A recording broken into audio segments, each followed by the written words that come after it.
السلام علیکم ورحمۃ اللہ وبرکاتہ۔ Welcome to the amaze by the قرآن، ایک ایسی سیریز جس میں آپ سے شیئر کرتا ہوں وہ آیتیں جو کہ بہت ہی امیزنگ ہیں۔ میں وہی پلورل والا جو سبجیکٹ ہے اس کو کنٹینیو کر رہا ہوں، اور آج میں ایک بیسک بات انشاءاللہ آپ سے شیئر کروں گا، زیادہ ٹیکنیکل نہیں ہوگی انشاءاللہ۔ دو لفظ کا میں موازنہ کروں گا عربی میں آپ کے ساتھ۔ پہلا ہے السما، سما کا مطلب ہوتا ہے آسمان، اور السماوات مینس آسمانوں یا آسمان کی جمع، ہم اردو میں آسمانی بولتے ہیں۔ اب عربی انگلش میں کہہ سکتے ہیں کہ سما ایک اسکائی، آسمان، اور سماوات مینس اسکائز، بہت سارے آسمان۔ اوبویسلی جب آپ اس کو سنتے ہیں اور میں آپ سے پوچھتا ہوں کہ زیادہ کیا ہے تو آپ کہو گے السماوات، زیادہ آسمان۔ ٹیکنیکلی یہ صحیح نہیں ہے۔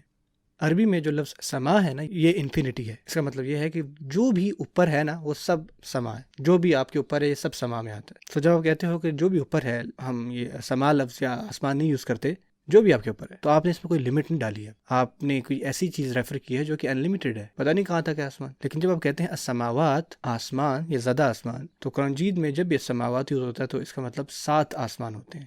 سو جیسے آپ نے نمبر یوز کیے تو آپ نے ایک لمٹ رکھ دی اس کی۔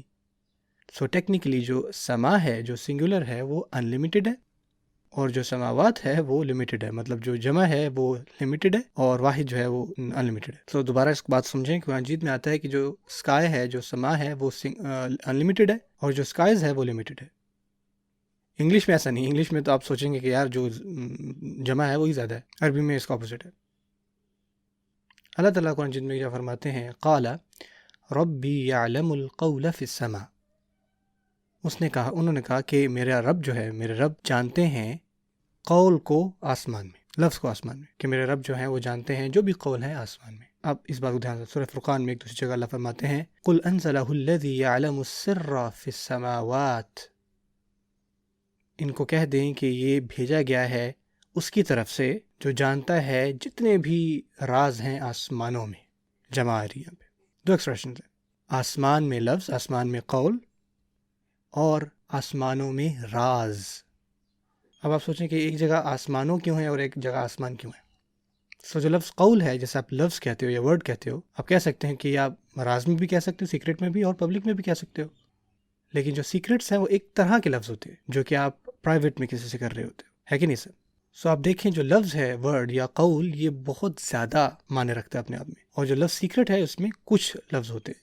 مثال کے طور پہ اگر آپ کمبائن کریں جتنے بھی لفظ ہیں آج تک بولے گئے یا بولے جا رہے ہیں، جتنے بھی لفظ ہیں، تو یہ بہت زیادہ ہوں گے، ہے کہ نہیں؟ ٹھیک ہے، جو راز کی باتیں وہ تھوڑی ہیں۔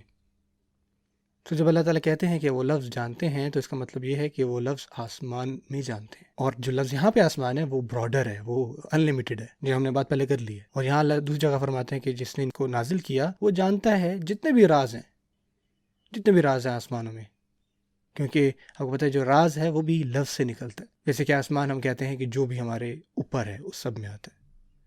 سو جو ورڈ ہے نا ایک دوسرے کے ساتھ کنسسٹنٹ ہے۔ سو جو براڈ ورڈ ہے شروع میں آیا ہے قول، اور وہ کنسسٹنٹ ہے اس کے ساتھ جو بھی اوپر ہے۔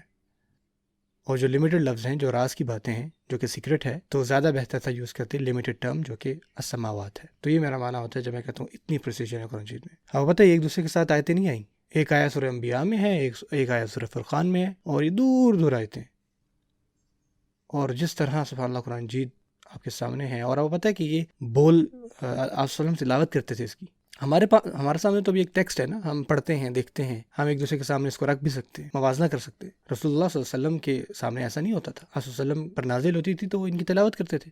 سو اس طرح کا ٹیکسچوئل انالیسس اور اتنی باریک بینی سے کسی بھی ٹیکسٹ کو پڑھنا یا سمجھنا یا انالائز کرنا، یہ ممکن نہیں ہے کہ جب تک آپ ان ریفرنسز کو اپنے سامنے نہ رکھتے آپ کہتے ہو یار یہاں پہ بھی کنسسٹنسی ہے، وہاں پہ بھی کنسسٹنسی ہے، سبحان اللہ۔ لیکن آپ صلی اللہ علیہ وسلم کے دیکھیں، نازل جیسے ہی ہوتا تھا وہ اس کی تلاوت کرتے تھے۔ اور ایک چیز میں آپ کو بار بار ریمائنڈ کرواتا رہوں، میں نے شروع میں بھی کہا تھا لیکن میں بار بار آپ کو کہتا رہوں گا کہ جو قرآن مجید ہے نا، انسانوں پر نازل ہوا ہے ایز اورلی، آپ صلی اللہ علیہ وسلم اس کی تلاوت کرتے تھے، اور نہ ہی اس کی کوئی ایڈیٹنگ ہو رہی ہوتی تھی، نعوذ باللہ۔ جیسے ہی آپ صلی اللہ علیہ وسلم نے وہ آیت پڑھی، تلاوت کی، صحابہ کو سنائی، تو صحابہ اس کو یاد کر لیتے تھے، اور وہ ایسے پھیل جاتی تھی، کہنے مطلب یہ کہ آپ اس کو واپس بھی نہیں لے سکتے اگر آپ چاہیں بھی۔ سوچیں کہ ایک لفظ اس طرح سے پھیلے قرآن مجید کا کہ آپ اس کو واپس نہیں لے سکتے، لیکن پھر بھی صدیوں بعد 1400 سال گزر گئے، ہم کیا حیران ہو رہے ہیں، سبحان اللہ، اتنی زیادہ پریسیجن ہے قرآن مجید میں، اتنی زیادہ ہر لفظ میں۔ یہ صرف اللہ کا ہی کلام ہو سکتا ہے۔ اللہ تعالیٰ ہمیں اس کو سمجھنے کی توفیق دے۔ بارک اللہ لی ولکم، السلام علیکم ورحمۃ اللہ وبرکاتہ۔